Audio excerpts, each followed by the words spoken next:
복된 주님의 날입니다. 오늘 주시는 말씀 같이 보시겠습니다. 요한 1서 1장 7절에서 10절입니다. 신약성경 요한 1서 1장 7절에서 10절, 우리 다 같이 한 목소리로 함께 읽겠습니다.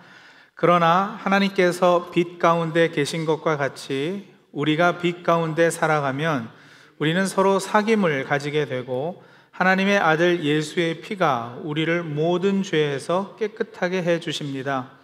우리가 죄가 없다고 말하면 우리는 자기를 속이는 것이요 진리가 우리 속에 없는 것입니다.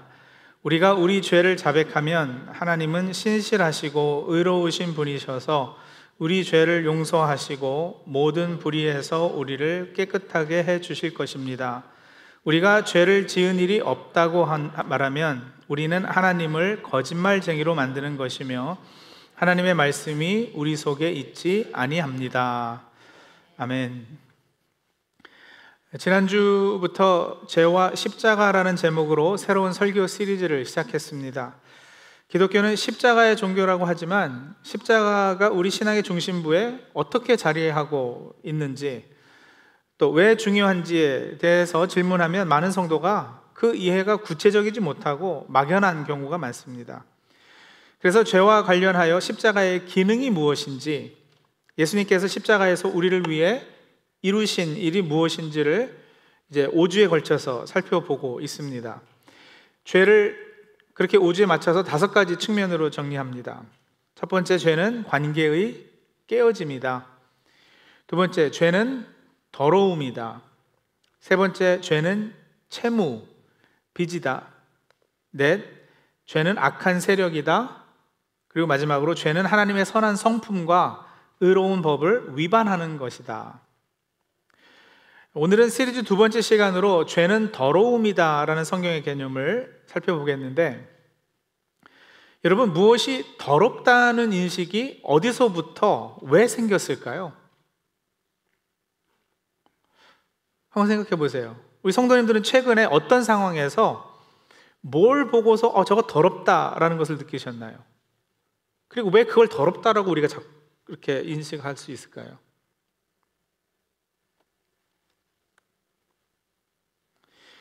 여러분, 무엇보다 더럽다는 인식은 위생과 관련이 깊습니다. 위생이 좋지 않으면 건강에 문제가 생기겠죠. 식당에 갔는데 주방이 더럽다면, 그래서 바퀴벌레가 나오고 쥐똥이 발견된다면 기겁하지 않으시겠어요? 왜요? 그것들로 오염된 음식을 먹게 되면 분명 우리 몸에 해로울 것이기 때문이죠. 그래서 사람의 생존 본능이 당연하게도 자연스럽게도 더러운 것을 혐오하고 멀리하게 하는 것 아니겠습니까? 근데 이제 영적으로도 이게 같은 이치라는 거예요. 성경은 하나님을 절대적으로 거룩하고 순결한, 깨끗한 존재로 묘사합니다. 이사야 6장에 보시면 천사들이 노래해요. 거룩하시다, 거룩하시다, 거룩하시다, 만군의 주님. 여기 거룩으로 번역된 히브리어 단어는 잘라내다, 분리한다 라는 뜻의 말인데, 하나님께서는 이 더러움과 분리된 상태에 계신 분이다 라는 걸 의미하거든요. 신약에서도 요한 1서 1장 5절에 보면은 하나님은 빛이시요 하나님 안에는 어둠이 전혀 없다는 것입니다 라고 선언해요. 여러분, 빛의 부재가 어두움이잖아요. 그렇죠? 그래서 빛과 어둠은 본질적으로 구분이 되는 거예요. 두 개의 다른 물감 색깔이 섞이듯이 이렇게 어둠이 빛에 섞여들 수는 없어요. 마찬가지로 죄는 하나님의 본질적인 속성인 거룩성에 정면으로 위배되는 것이기 때문에 죄를 지면은 하나님과 분리되는 거고요. 그게 이제 제가 지난주에 죄는 하나님과의 단절을 의미한다 말씀드린 거고, 그리고 이제 그렇게 되면 죄는 하나님의 순결함을, 깨끗함을 가리는 것으로 이해가 되는 거죠. 그래서 죄는 단순한 범죄나 도덕적 결함만이 아니라 정결함을 잃은 상태로 성경에서는 이야기하고 있습니다. 죄로 인해 하나님과의 관계가 틀어지고, 그래서 하나님의 뜻에 어긋나 불순종하게 되고, 하나님께서 본래 만드신 존재 자체의 환경, 관계, 이게 다 오염되는 거예요. 사람과 세상의 균형이 깨지니까 어떻게 되겠어요? 이게 혼란스러워지지 않겠어요?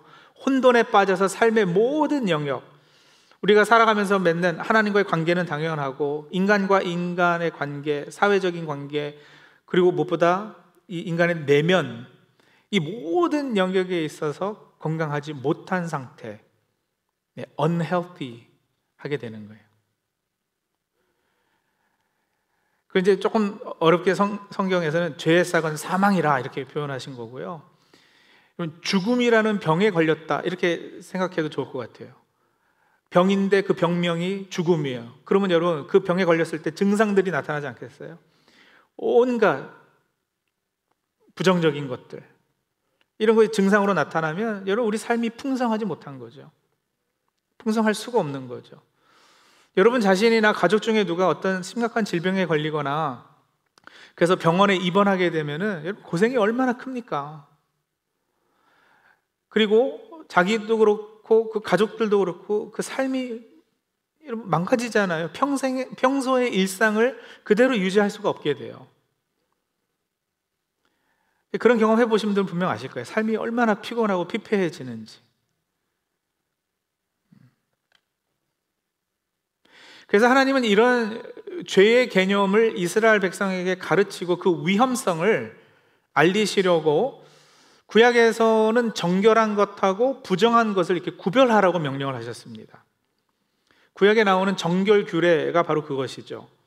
특히 레위기에 보시면 하나님께서 동물 중에서도 깨끗한 것, 더러운 것을 구분하셨어요.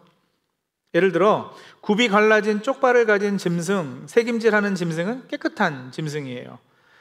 이런 짐승은 사람이 음식으로 먹어도 괜찮았습니다. 소 같은 경우 새김질 하잖아요. 그러니까 소는 먹어도 되는 거예요. 그런데 새김질은 하는데 굽이 갈라지지 않은 낙타의 경우는 부정한 더러운 짐승으로 분류되어서 그건 먹으면 안 됐어요. 돼지는 굽은 갈라졌는데 새김질하지 않아서 역시 부정하다고 먹지 못하게 됐습니다. 물에 사는 것 중에서도 지느러미와 비늘이 있는 물고기는 먹을 수 있지만 그게 없으면 먹지 못했어요. 여러분 오늘 우리가 이 정결 규례를 그대로 따라 했다면은 오징어, 낙지, 조개, 새우 이런 맛있는 거 하나도 먹지 못할 뻔했습니다. 새 가운데서도 정한 것, 부정한 것을 나눴고요. 심지어는 벌레, 땅에 기어다니는 길짐승 가운데에도 정, 부정을 나누셨어요. 이렇게 사람이 먹는 음식에서부터 산모를 위한 정결 규례, 피부병, 곰팡이에서부터 남자 여자가 잠자리를 가지는 것에 이르기까지 레위기에는 아주 구체적으로 사람이 살아가면서 이것은 깨끗하다, 저것은 더럽다, 이 인식을 하고 살도록 의도해 놓으셨거든요. 근데 여러분 그거는 그렇게 하신 것은 단순히 위생적인 목적만을 위한 것은 아니었어요. 물론 포함이 되지만요. 그죠? 돼지 같은 경우는 그 사막 기후에서 얼마나 쉽게 부패되고 하겠어요. 그러니까는 1차적으로는 그 목숨과 직결되기 때문에 위생을 말씀하신 것도 맞지만 조금 더 나아가서 그게 어떤 영적 의미를 가지느냐면 죄라는 것이 어떻게 심각하게 사람을 부패시키고 오염시킬 수 있는지, 그리고 그것이 하나님과의 관계를 어떻게 깨트리고 또 사람과의 관계에 영향을 끼치는지를 상징적으로 보여주시고 싶으셨던 거죠. 그리고 그렇게 늘 구분하면서요, 이거는 깨끗한 것, 저거는 더러운 것 구분하면서 이스라엘 백성이 하나님의 백성으로서의 자신의 정체성을 늘 확인할 수 있었던 거예요. 이스라엘 백성은 출애굽하면서 신분이 바뀐 사람들이잖아요. 그죠? 이집트에서는 뭐였어요? 노예 신분이었어요. 근데 지금은 자유자가 되었거든요. 전에는 바로 왕의 소유였어요. 지금은 하나님의 백성이 되었어요. 그렇게 그들은 하나님의 소유로 이렇게 구별된 거죠. 거룩이라는 단어의 뜻이 분리되다, 구별된다라고 말씀드렸잖아요. 이스라엘은 이집트에서 그렇게 끄집어내서 거룩하게 된 거죠. 그리고 그 거룩하게 된 그 백성을 하나님께서는 계속 그 거룩함을 유지할 수 있도록, 구별됨을 유지할 수 있도록 말하자면 정결 규례를 통해서 이 장치를 만들어 주신 거예요. 하나님의 백성 되었으니까 이제는 이집트에서 살던 방식이 아니라 하나님 나라 방식대로 살아가라고요. 이집트에서의 삶과 하나님 나라 백성으로서의 삶이 달라야 되지 않겠어요? 그런데 이집트 문화와 광야 생활에 너무 익숙해진 이 이스라엘 백성이 깨끗함에 대한 기준이 하나님이 세워놓은 그 기준과 맞지 않게 되어버린 거예요. 너무 오래 애굽에서 살면서 그 기준이 흐릿해졌어요. 그래서 하나님께서 위생, 건강과 생명과 직결된 그 중요한 요소들을 통해서 더러움이 생명에 얼마나 위험한지 가르쳐 주신 거예요. 그래서 여러분, 정결 규례를 어겼을 때는 받는 벌도 꽤 무거웠습니다. 그게 단지 개인의 위생 문제가 아니라 하나님과의 관계가 달려있는 영적인 문제이기도 하고 또 공동체 전체의 운명이 걸린 큰 문제였기 때문이기도 하죠. 정결 규례를 어기면은 더러움에 오염된 것으로 간주됐고요, 그 오염은 또 다른 사람들에게 이렇게 전염될 수 있기 때문에 그 사람들은 공동체에서 내쳤습니다. 쫓겨나서 장망 밖에, 이 진영 밖에 혼자 떨어져 살아야 됐어요. 격리시킨 거예요. 우리 그 팬데믹 기간에 우리 너무 잘 알잖아요. 격리한다라는 것이 어떤 것인지. 특히 피부병이나 전염병에 걸린 경우는 확실히 그렇게 했습니다. 근데 오염이 퍼지는 것만 맞는 목적이 아니고요, 여러분, 내쳐진 사람의 입장에서 한번 생각해 보세요. 얼마나 수치스러웠을까? 그렇죠? 얼마나 부끄러웠을까? 얼마나 절망적이었을까? 그래서 여러분, 이 모든 것이 다 이 죄의 더러움의 그 파괴적인 부분을 하나님께서 백성으로 하여금 잘 알게끔 하신 거예요. 자, 그러면 이 더러움에 노출되고 그것에 오염되면은 그럼 그 다음은요? 그래서 그렇게 격리됐어요. 내쳐져서 수치스러움에 계속 그렇게 살아야지 돼요? 그런 사람들에게는 다시 희망이 없느냐? 아니요, 그렇지 않았습니다. 그 더러움을 씻어서 다시 거룩하게 되는 방법을 하나님께서 하나 만들어 주셨어요. 그게 저와 여러분이 너무나도 잘 알고 있는 제사 제도이죠. 제사를 드림으로써 다시 회복, 깨끗해짐이 가능하게 했는데, 여러분, 제사 드리는 거 한번 생각해 보세요. 제사는 제사 제물이 희생되어지대요. 희생은 죽는다는 건데, 그렇죠? 제사 제물이 희생될 때는 피 흘림이 꼭 있어야 되는 거예요. 피는 생물의 생명인데 그것이 흘려짐으로, 그래서 그 생명이 죽게 됨으로 다른 생명이 살게 되는, 그러니까 대신 그 값을 치러지는 그 제도, 이게 제사예요. 그래서 죽어야 하는데 죽지 않고 살 길이 마련된 것이 제사 제도. 하나님의 배려이죠. 감사한 일인 거예요.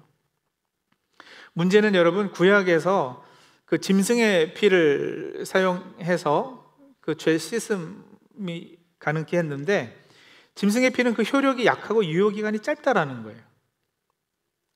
피라고 다 같은 가치를 가지는 게 아니거든요. 귀여운 강아지들에게는 미안한 소리지만 강아지 목숨하고 사람의 목숨 가치는 같을 수가 없어요. 사람은 물론 다 귀하고 모든 인간의 생명은 동일한 가치를 가진다고 저는 믿습니다.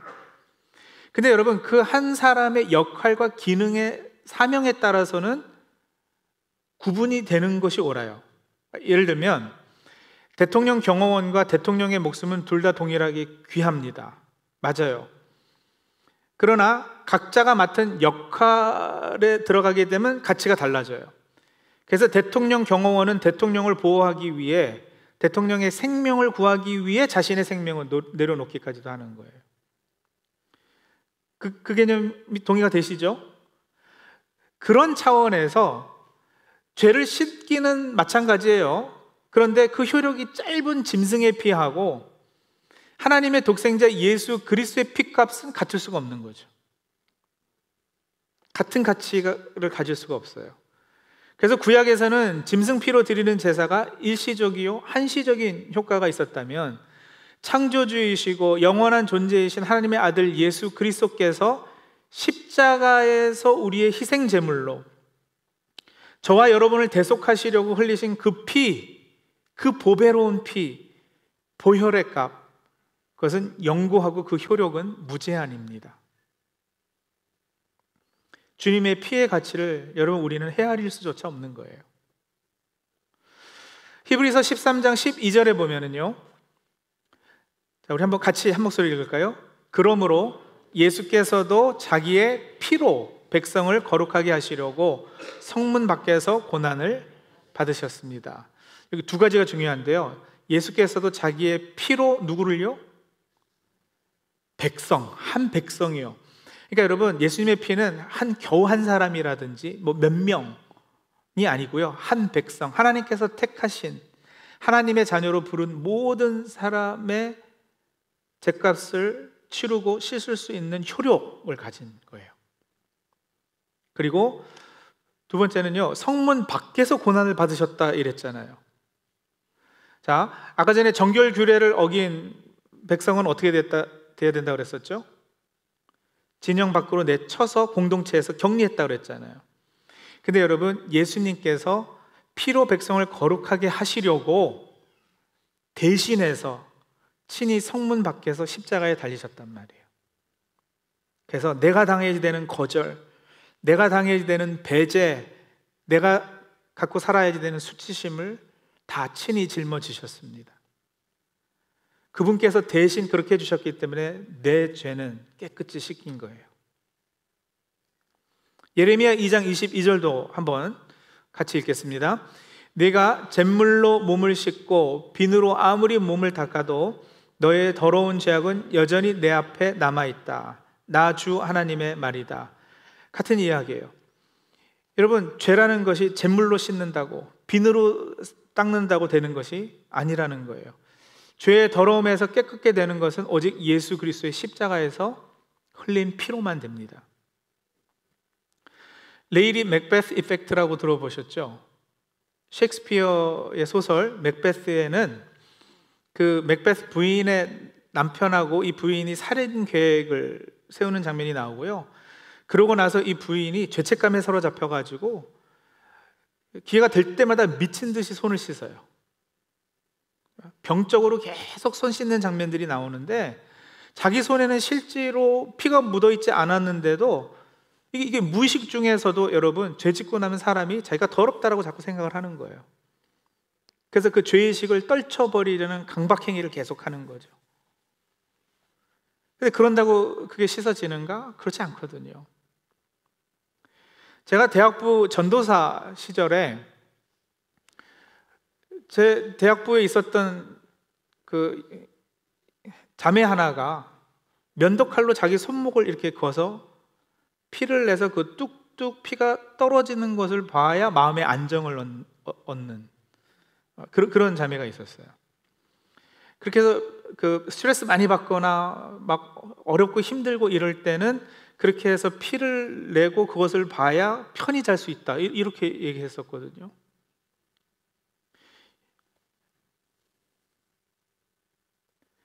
근데 여러분, 그런 행위하는 사람들이 꽤 있습니다. 왜 그럴까요? 역시 뿌리 깊은 죄의식 때문에 그런 행위를 하는 거예요. 무의식 중에서도 피가 흘려지면 뭔가 이렇게 카타르시스가 느껴지고 깨끗해졌다라는 느낌이 드는 거죠. 그건 여러분, 사람의 잠재 속에 다 들어가 있는 거예요.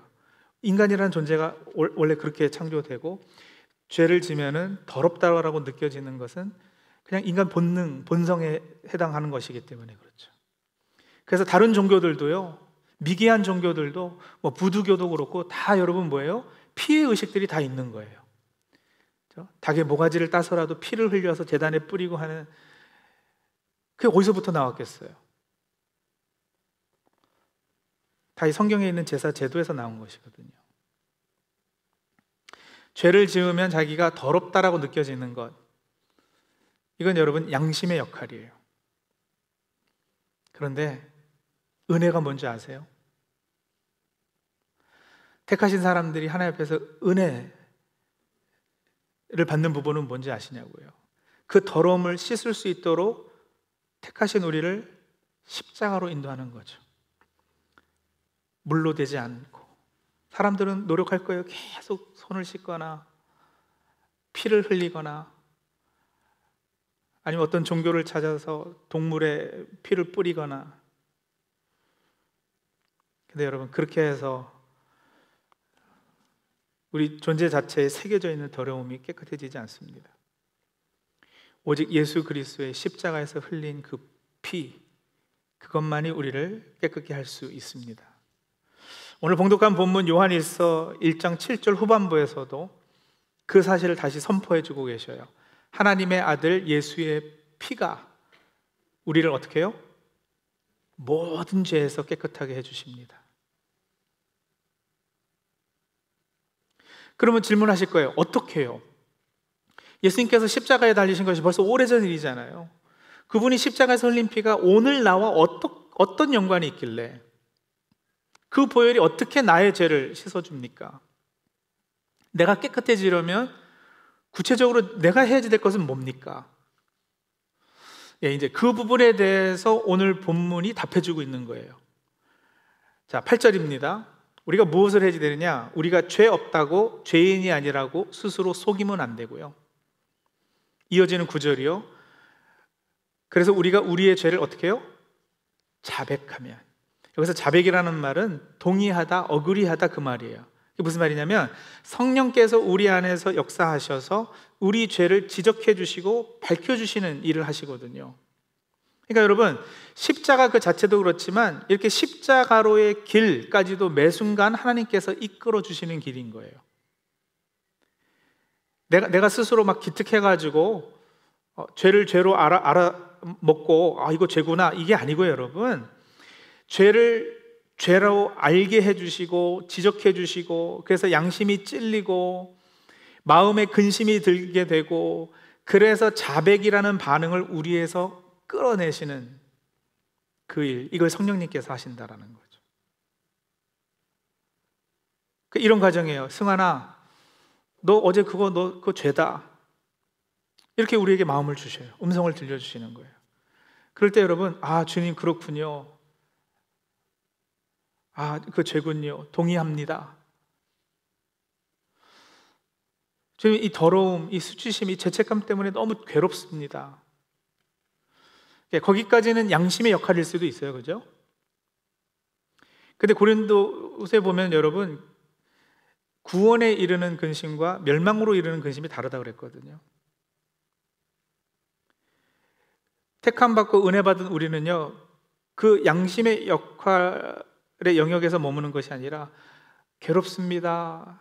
주님, 이 죄책감 때문에 힘듭니다. 거기가 아니라 거기보다 한 걸음 더 나가서요, 이런 고백이 가능해지는 거예요. 그러나 주님께서 이미 십자가에서 저를 대신해서 다 수치를 당하셨고 죄값을 치러주셨습니다. 이게 웬 은혜인지요. 이 더럽고 비천한 존재를 이리도 환대해 주시고 귀히 여겨주시니 주님과 목숨과 제 목숨을 바꾸어 주셨으니 이 은혜를 어찌할까요? 하는 그 자리까지 나아가는, 그리고 그 은혜에 감사해서 새로운 삶을 살기로 결단하는 그 자리까지 나가는 게, 이게 여러분 자백이에요. 오늘 본문에 나오는 진정한 죄의 자백은 이렇게 우리의 마음의 변화와 의지를 자극합니다. 그렇게 우리가 조금씩 죄를 미워하고 멀어지고 죄에서 깨끗해지는 것, 하나님 명령 따라 사는 존재로 세상 방식, 이집트에서 살던 삶의 기준에 따라서가 아니라 하나님 나라의 백성다움을 갖추어 가는 것,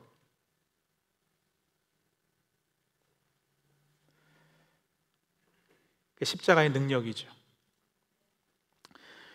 요한일서 오늘 본문 말씀이 여러분 사실은 성도와의 교제라는 더 큰 주제를 논하면서 나오는 거예요. 그러니까 문맥이 형제사랑입니다.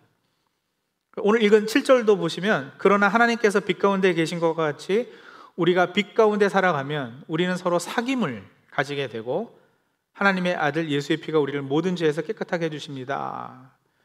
그러시고요, 요한일서 2장으로 넘어가게 되면 아주 더 구체적으로 새 계명을 여러분에게 줍니다. 형제자매를 사랑하십시오 하시거든요. 그러니까 여러분, 요한일서 이 죄에서 깨끗해지는 것과 구약의 정결 규례를 이제 연결해서 한번 보세요.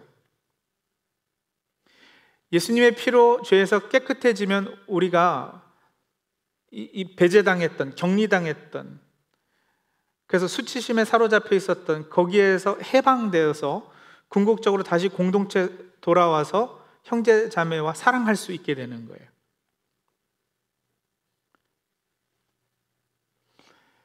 마찬가지로 구약에서는 제사제도, 정결규례를 어겼다 하더라도 제사제도를 통해서 다시 공동체 죄 씻음을 받고 공동체로 돌아올 수 있게 했잖아요. 그렇죠? 그래서 요한 1서는 죄 씻음과 형제 사랑까지 연결해서 이 십자가의 능력, 그 효능이 어디까지인가를 다시 정리를 해주고 계시는데, 자, 여러분 정리해 드리겠습니다. 죄는 더러움입니다. 더러움은 거룩함을 잃어버리는 겁니다. 거룩함을 잃어버리면 건강하게 살 수가 없습니다. 하나님 나라 기준과 방식대로 살지 못하고 세상의 부정한 것에 오염된 상태가 되고 마니까요. 그리고 그렇게 되면 오염된 것은 도려내야 되지 않겠어요? 다른 것에 전염되지 않도록. 그래서 성도의 교제권이 박탈됩니다. 하지만 예수 그리스도께서 십자가에서 흘린 보혈을 통해 우리는 이 모든 것이 되돌려놔짐을 받았습니다. 엄청난 리버서, 반전이 있는 거예요. 죄에서 깨끗하게 됐고요. 여러분, 우리가 예수 믿고 물로 세례받는 것이 그렇게 씻어서 깨끗하게 되었다는 상징적인 표현 아니겠습니까? 그리고 그 은혜의 감사함과 내주하시는 성령님의 역사로 죄를 미워하고 죄로부터 점점 이렇게 멀어지게 해주시는 거예요. 그렇게 거룩함을 회복시켜 주시고요, 하나님 백성다움을 유지하게 해주시고요, 하나님 나라 방식대로 살도록 동기부여해 주시고 격려해 주시고 능력까지 허락해 주시고요, 무엇보다 이제 다시 믿음의 공동체 안에 거하면서 형제 자매가 서로 배려하고 존중하고 사랑하며 살게 해주십니다. 여러분, 그렇게 사는 삶을 뭐라고 부를까요?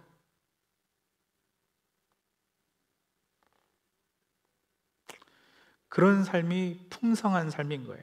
그렇죠? 건강이 회복된 삶이에요. 십자가의 능력이 가능케 하는 거예요. 그리고 여러분, 한 가지 더, 십자가의 능력은 이 부정함에 오염될까봐 늘 걱정하고 움츠리고 사는 삶이 아니라, 구약은 그 측면이 강했어요. 그렇죠? 이것도 하지 말아라, 저것 만지지 말아라, 저거 부정한 거니까 그거 근처에도 가지 말아라 하면서, 구약에서는 늘 이게 뭐 하면 안 돼, 뭐 하면 안 돼, 거기에 이렇게 사로잡혀 살게끔 하는 부분이 적지 않았어요. 그러나 여러분, 예수 그리스도의 피의 효력, 십자가의 능력은 이제 다른 점을 더 강조하고 있어요. 그게 뭐냐? 오히려 나의 거룩함이 이제 의인으로 불리는 저와 여러분이 선한 영향력을 가지고 다른 이에게 그 선한 영향력을 전염시키도록 담장을 넘게 하시는 거죠. 제가 전에 악보다 선이 더 강하다고 말씀드렸잖아요. 많은 기독교인들이 오해하고 있어요. 세상에서 악이 득세하는 것을 바라보면서 악이 더 세구나. 아니요, 여러분, 전혀 그렇지 않습니다. 하나님이 더 세신 분이시라고요? 사단이 더 세다고요? 하나님이 더 세시죠. 비교가 되지 않아요. 그러면 악이 더 강하겠어요? 선이 더 강하겠어요? 선이 더 강한 거예요. 그래서 여러분, 이제는 부정 탈까봐 걱정할 것이 아니라 세상이 나로 인해 거룩할 수 있도록 선한 영향력을 확산하는 삶을 저와 여러분은 살아야 할 것입니다. 이게 죄를 용서하시고 모든 불의에서 우리를 깨끗게 해주신 십자가의 은혜에 믿음으로 반응하는 삶의 모습입니다. 성도님들, 십자가에서 흘린 예수님의 피가 없었다면 우리의 더러움은 어떻게 되었을까요?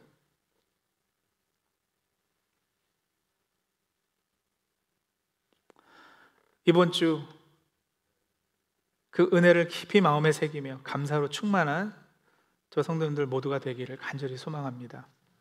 기도하시죠.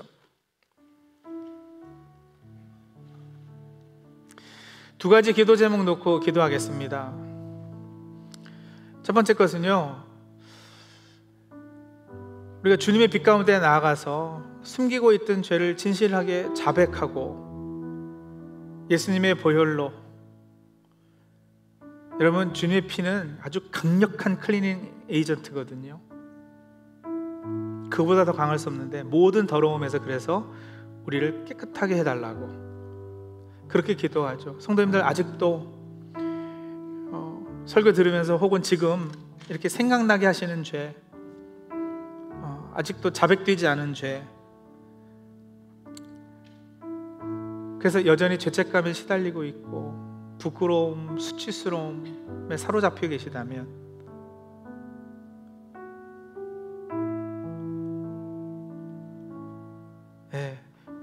예수님의 보혈로 깨끗하게 씻을 수 있어요. 성령님께서 이끄시는 대로 자백하시면 돼요. 그리고 그 수치심에서 해방되십시오. 자유하십시오. 그렇게 해달라고 우리 성도님들의 아주 나만 알고 있었던 어떤 은밀한 죄까지도 다 하나님 앞에 고백하면서 기도하도록 하죠. 기도하겠습니다.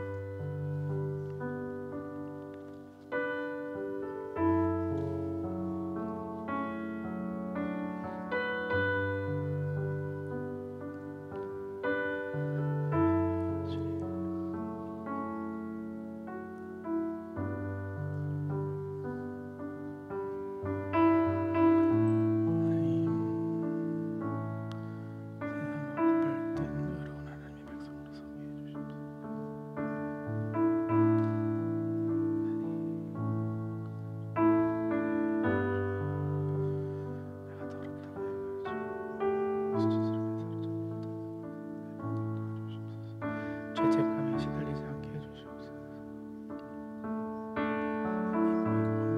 이미 하나님의 백성이 되었고 이미 의롭다고 칭해주시고 이미 아버님 깨끗한 존재로 세워주셔서 그 거룩함을 유지할 수 있도록 주여.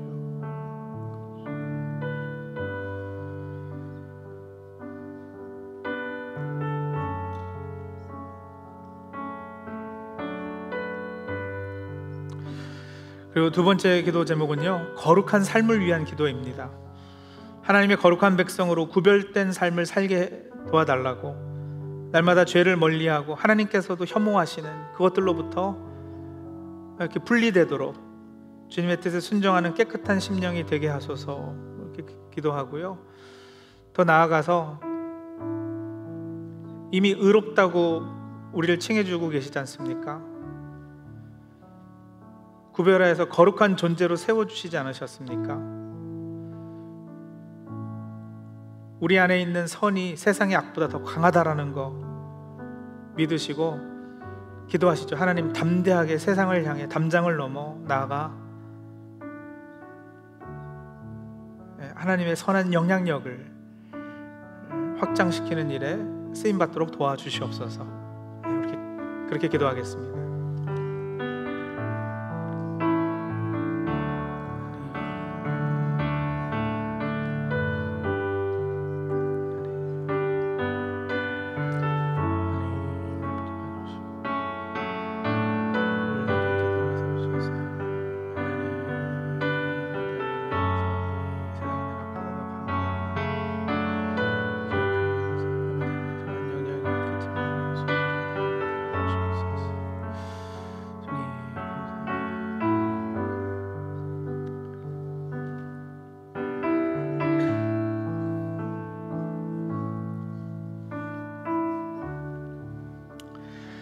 사랑과 은혜가 풍성하신 아버지 하나님, 오늘 말씀을 통해 죄의 더러움을 깨닫게 하시고 오직 예수 그리스도의 보혈만이 우리를 깨끗하게 하심을 다시금 붙잡게 하시니 감사합니다. 우리가 날마다 주님 앞에서 정결한 마음으로 살아가게 하시고 죄를 자백하며 주님의 용서와 은혜를 경험하는 삶이 되게 하여 주시옵소서. 그리고 하나님, 세상의 더러움에 오염될까봐, 부정탈까봐 움츠려드는 삶이 아니라 내 안에 계신 분이 세상에 그 어떤 존재보다도 강하다는 사실 때문에 담대함 가지고 세상이 나로 인해 거룩해질 수 있도록 선한 영향력을 확산하는, 하나님의 나라를 확장하는 그 일에 쓰임받는 저희 모두 다 될 수 있도록 도와주시옵소서. 예수님의 이름으로 기도합니다. 아멘.